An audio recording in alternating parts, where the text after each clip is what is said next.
Welcome to my YouTube channel, Rick Surowicz Watercolor. At any time during the video, you can click on the link in the lower right hand corner to subscribe to my channel. And if you enjoy the video, be sure to like it. It helps keep my channel going. If you want to learn more about my YouTube videos, my self-paced courses, or live online classes, you can click on the links that appear at the end of the video.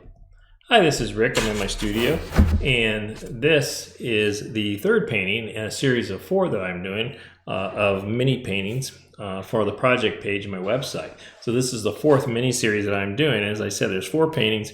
This is the 3rd painting, and this is the setup that I'll be using to do this painting. And you can find a template for this. It's a very simple drawing. It's an imaginary scene of some pine trees, and I use just lines to indicate where I'm going to put the trees, and a little waterfall, a couple rocks, and a very simple composition. And like I said, it's an imaginary scene, but you can find the link to the template to the project page where you'll find the template in the description of this video. So the first thing I'm going to do is I'm going to use some masking fluid. So I have a jar here. You could squeeze some out of a bottle, and I'm going to put what I'm going to do is I'm going to dip a toothbrush in this jar and just put a little bit on here. I already put some soapy water on this so it cleans up, and I'm just going to splatter a little bit of this masking fluid just by pulling back the bristles. And then I'm also going to tap it. This makes some bigger drops. And I just want to create the feeling of splashing water in this little painting. So just a little bit more, a couple bigger drops. That's probably a little too big, and when it dries, I'll just roll that off. And I'm just going to spray a little more here. So that's all I'm going to do. And now what I'm going to do is I'm going to let this air dry, and then I'm going to start the painting. So the masking fluid that I've applied is completely dry now, and I removed this larger drop that I got on there. So what I'm going to do is I'm going to put a little bit of a sky wash on here. I'm going to start with some cerulean blue, a little bit, not too dark, a little raw sienna for a bit of a warm color sky, and I'll start with this cerulean blue at the top. It's a little pretty light, so I'm going to do just a little bit more pigment in there. My brush is fully loaded. Some water in there, and I'm going to take some of this raw sienna. I'm going to warm that up a little bit. I'm going to bring that down, and I'm going to take this moisture all the way down to the horizon line and below. I'm going to come around this waterfall.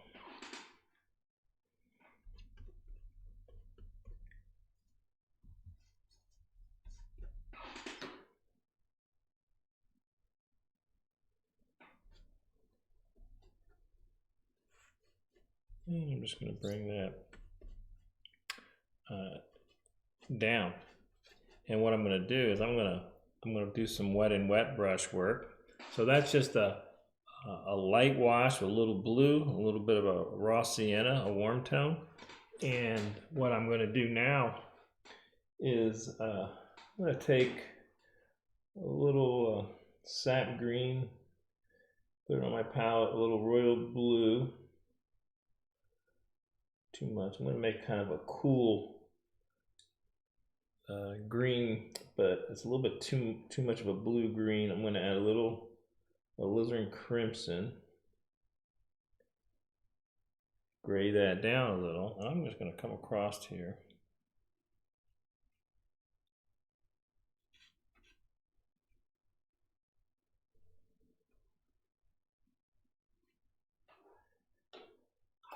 Just to make that feel like it's a little distant with some of those cooler green, and moving towards neutral with adding the alizarin crimson. I'll scrape up these water beads I have around here so I don't get them where I don't want. So right now my paper's saturated, it's glossy. I can see a shine. It's very glossy when I look at it at an angle in the light. And any paint that I put on there right now is going to move quite freely, just like this did. So what I'm going to do is I'm going to let that dry just a little bit, and then I'm going to come in and I'm going to do some wet and wet brush work with some warmer green tones. So while that's drying, I'm going to come over here, I'm going to mix a warmer green, maybe some green gold. I'm going to go to a number 6 round brush from my wash brush. So this is sap green. I like to use sap green quite a bit. I'm going to take a little quinacridone gold, put out here on my palette, a little pyrrole red, mix it to my green.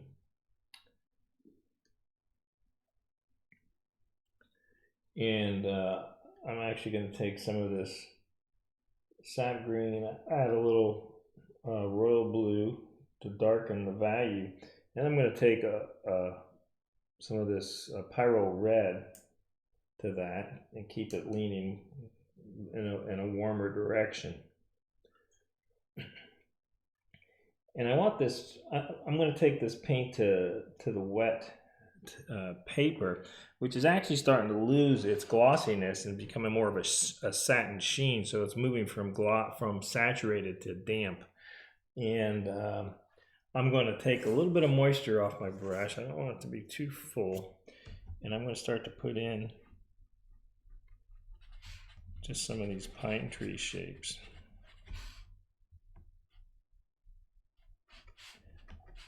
Pretty soft shapes. I'm going to grab some of this gold and add a little bit of that. So I'm going to bring that down here. And let's see, I'll get a little darker.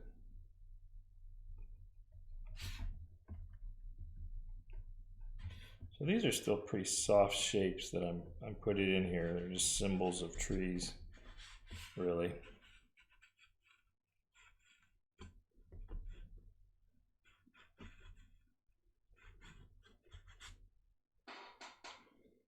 Now let's do a little bit of that over here before it gets too dry. Once it starts to get beyond damp, it starts to lose even the sheen. And then I'll start to get hard edge, and I'm not quite at that stage yet. I'm still trying to keep this fairly soft.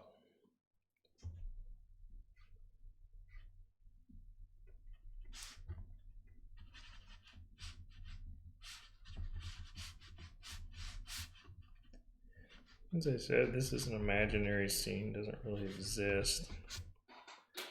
Bring some of these greens and golds down here.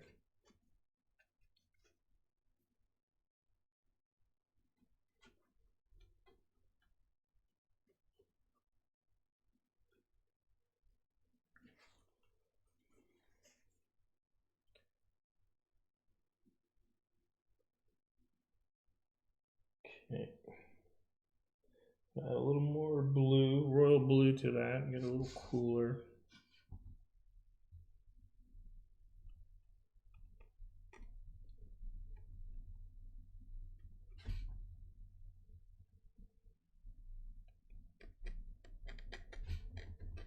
It still moves quite a bit in terms of the edge, so it still gives me a soft edge.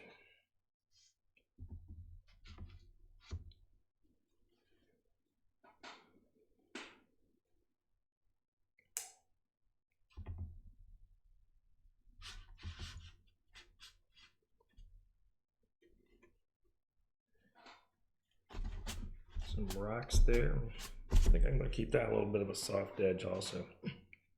So now I'm going to dry this, and then I'll come back and put in some tree trunks, some hard edge shapes of trees, and just some brush strokes on the ground. And I'll start working a little bit on the water. So let's give this a dry.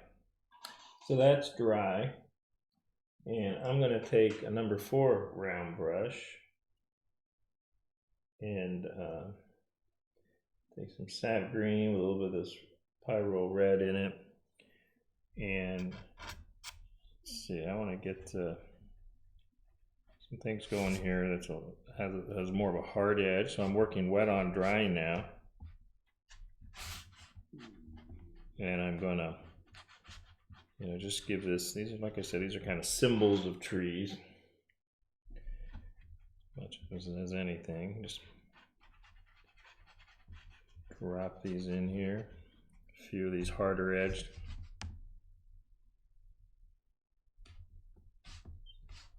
Shapes.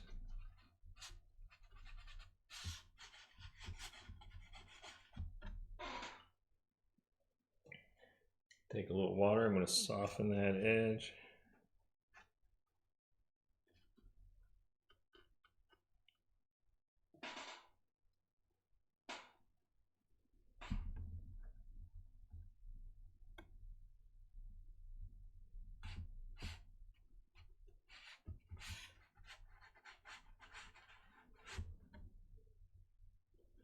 I like to throw a little bit of red in these.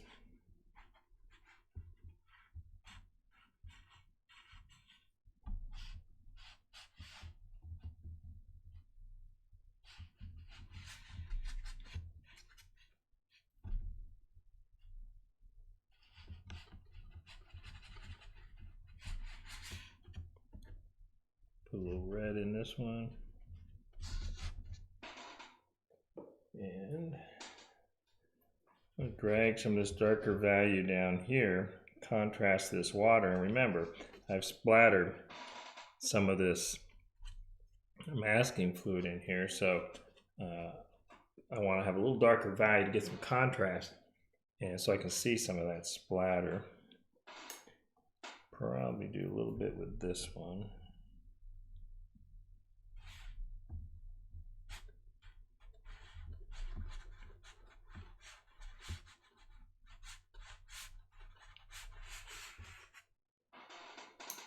And sometimes I like to soften using this spray. I like the effect I get from it.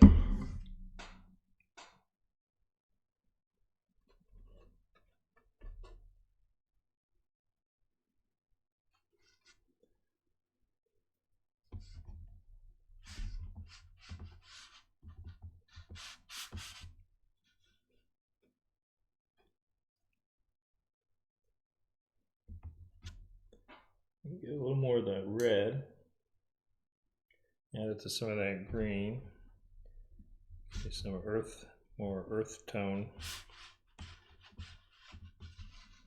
over here.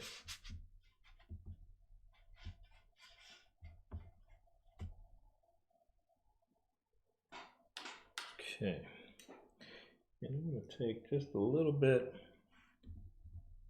and show this tree line or whatever this is back here. Could be hills, could be a tree line. Soften that edge. Just want to give a little bit more of an edge just to show that there's something back there. And let's see.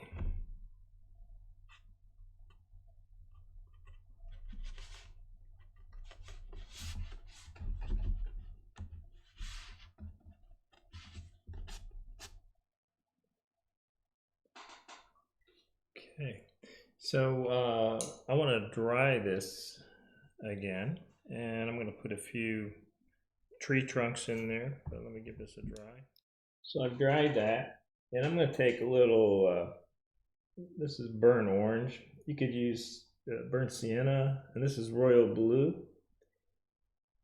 And I'm going to take this number 4 round brush. I could use a rigger for this, and I might. And I'm going to put in, the indication of some tree trunks.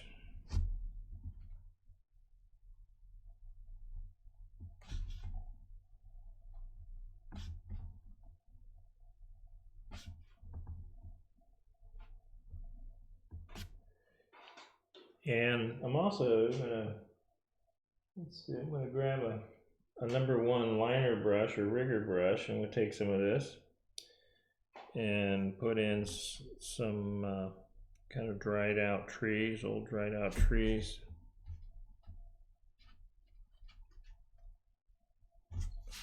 I always like to throw a few of these in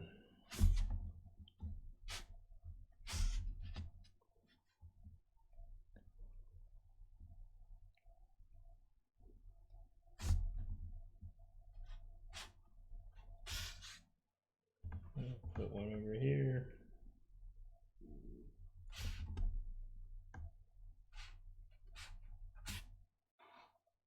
And that's probably enough for now. I want to see if I can get a little, let's see if I can get some of this earth tone just dropped in a little bit here.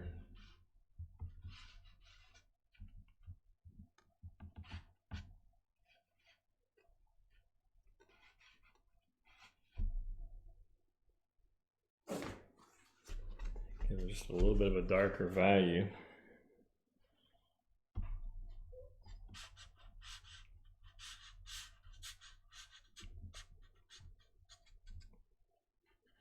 And the indication of possibly some rocks.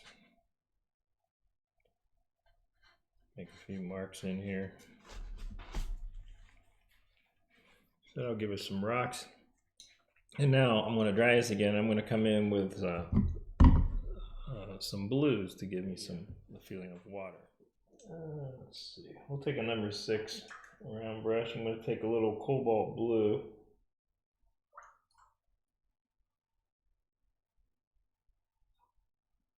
Add some water to that, so it's kind of a middle value. And I'm just going to start to put in some water tones.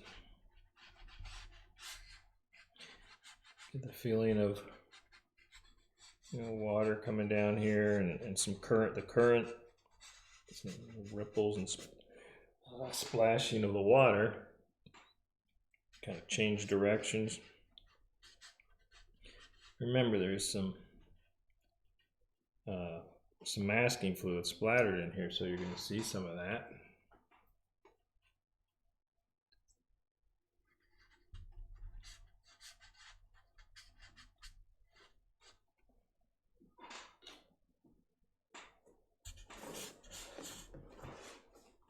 Blot up a little of that. Get a little stronger blue here. It's still cobalt, just adding a little more pigment to that. Just touching this while it's wet, so it's going to get some soft gradation in here.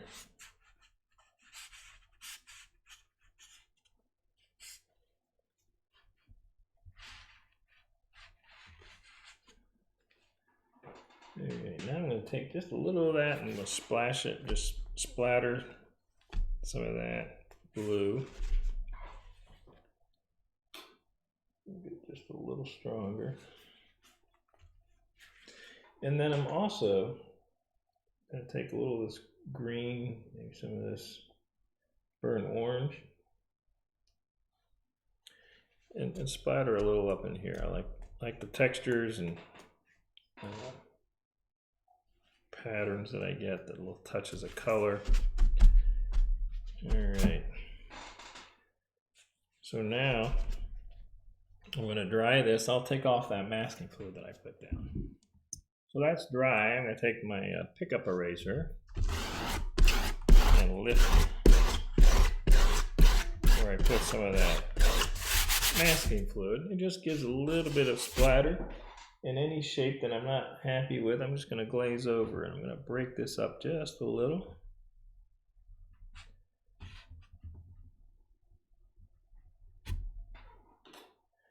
And that will give me just a little accent there with that splatter. So let me dry this. Okay, so that's dry, and that's about as far as I'm going to go with this. Put a little mat on that, you can see. So just a very simple imaginary landscape with some falling water, some soft edges, some hard edges, and I used a couple techniques to get some texture in here. Splattering the masking fluid before I started to paint, and just splattering some touches of paint as I was going. So I hope you enjoyed this and have fun experimenting with it.